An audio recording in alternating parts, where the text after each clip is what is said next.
Les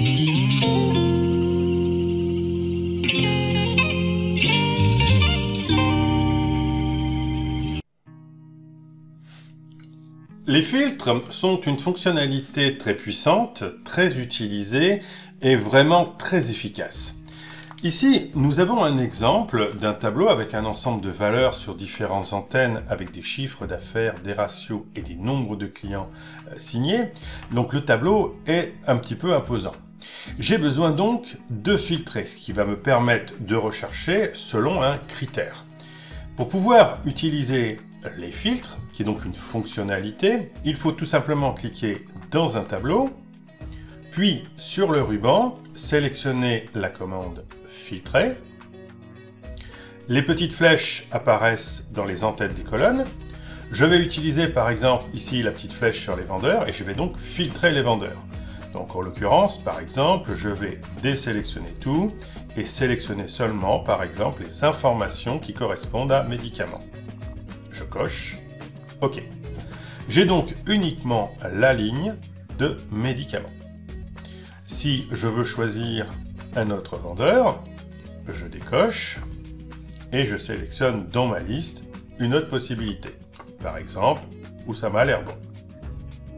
OK, il y a 2 réponses. Voilà l'usage courant de la fonctionnalité filtre. Cette fois-ci, dans cette vidéo, je vais vous montrer plutôt la fonction filtre. C'est complètement différent. Donc, j'enlève le filtre sur mon tableau. Donc simplement, je reviens sur la commande, je recoche sur filtre, les flèches disparaissent, je n'ai plus donc la fonctionnalité filtre. Et je passe sur le tableau à gauche. Ici, j'ai un tableau vide avec les mêmes en-têtes.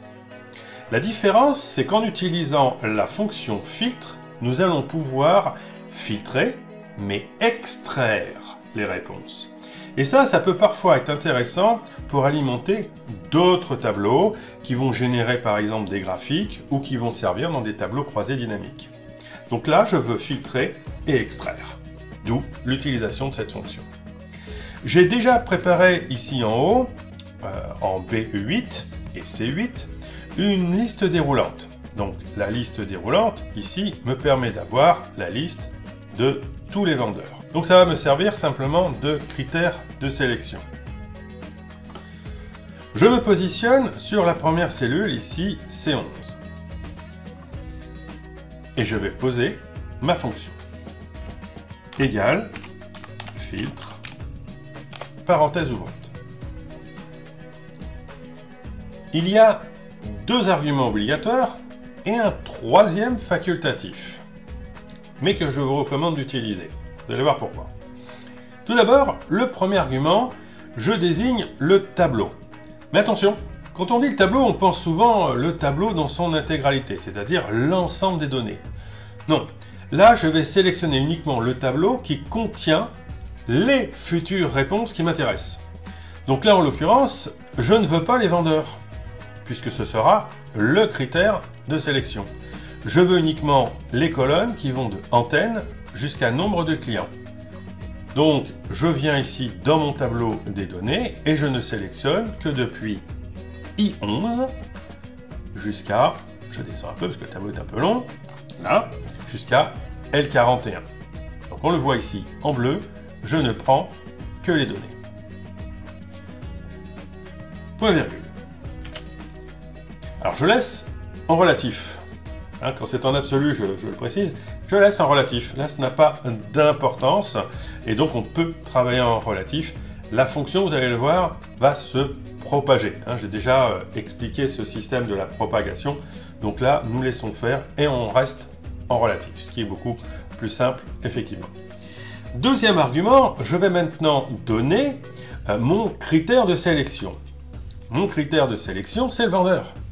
Donc je vais sélectionner la plage ici des vendeurs, donc qui vont de H11 jusqu'à H41. Je laisse également en relatif.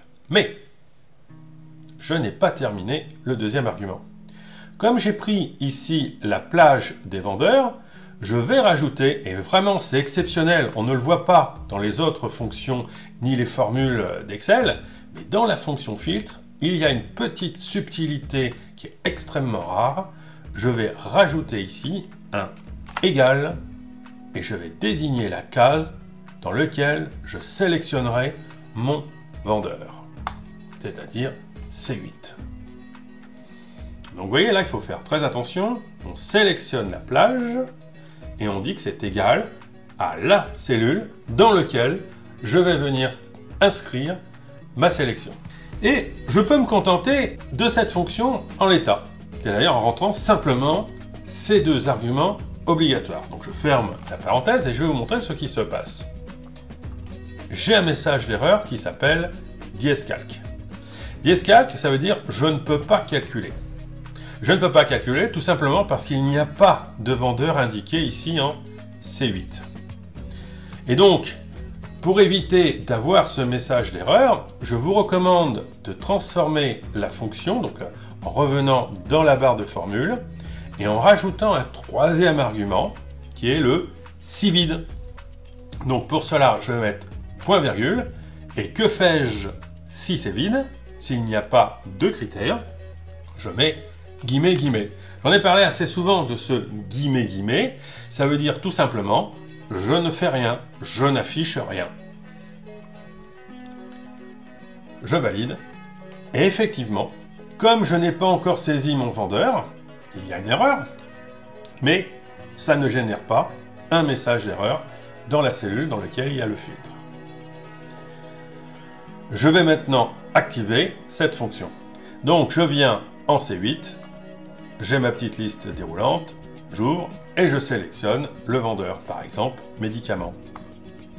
Et là, automatiquement, on voit que la réponse a été filtrée et extraite dans ce tableau. J'ai donc une réponse. Et comme je l'avais signalé, on est sur une fonction qui se propage.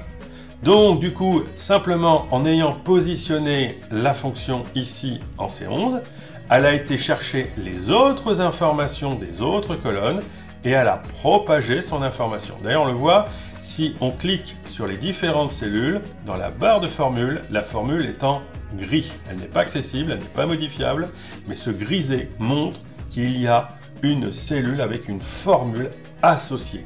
Donc c'est ce qu'on appelle la propagation. Et si je reviens en C11, j'ai bien ma fonction.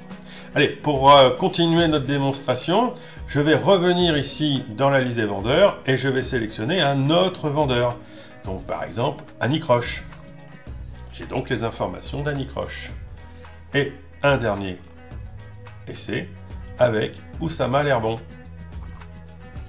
Il y a cette fois-ci deux réponses. Oui, en effet, dans mon tableau des données, il y a deux fois ce vendeur avec deux ventes différentes. Donc du coup, j'ai l'extraction des deux enregistrements dans mon tableau. Donc ça, c'est une fonction que je vous recommande vraiment de pratiquer, de travailler. Et vous allez voir qu'avec cette fonction, on commence à aller beaucoup plus loin dans l'exploitation des filtres. Parce que là, on va pouvoir commencer à fabriquer vraiment des tableaux d'exploitation et d'analyse beaucoup plus sophistiqués que simplement se contenter de faire des filtres et de visualiser les filtres. N'oubliez pas de vous abonner à la chaîne et un petit pouce pour dire que vous aimez mes vidéos et le livre qui est toujours disponible. L'adresse pour pouvoir le commander est dans la description.